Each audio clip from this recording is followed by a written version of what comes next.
এয়া dear study table আৰু এয়া ডিয়াৰ ষ্টাডি টেবুলৰ খিৰিকীৰে যিটো ভিউ আহিছে মই সেইটো দেখুৱাবলৈহে ভিডিঅ'টো বনাইছোঁ। এয়া পিকক কি ধুনীয়াকৈ ইয়াতে ৰেষ্ট কৰি আছে দুপৰীয়াৰ সময়। তাই আহি মই পাকঘৰত আছিলোঁ, তাই আহি কৈছে মা আহাচোন, তুমি পিককৰ ভিডিঅ' বনাই ভাল পোৱা যে। মোৰ এনেকৈ খিৰিকীৰে তাই ইমান ধুনীয়াকৈ আছে। এইখন টেবুল তাইৰ আৰু এই টেবুলৰ পৰাই এই ভিউটো, সেইয়া পিককটো কিমান ধুনীয়াকৈ আছে।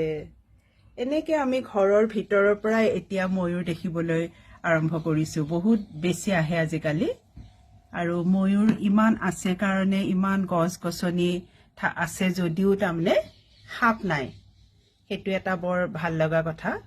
আৰু এইখিনিতে মই খেতি কৰোঁ, মই খেতি কৰা মাটিখিনি এইখিনি।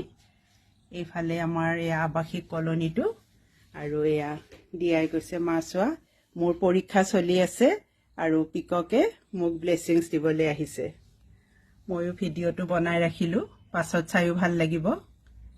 এয়া খিৰিকীখন যদি এতিয়া খুলি দিওঁ ভিউটো আৰু ভালকৈ আহিব, কিন্তু ময়ূৰটো গুচি যাব, সেইকাৰণে খুলিব পৰা নাই।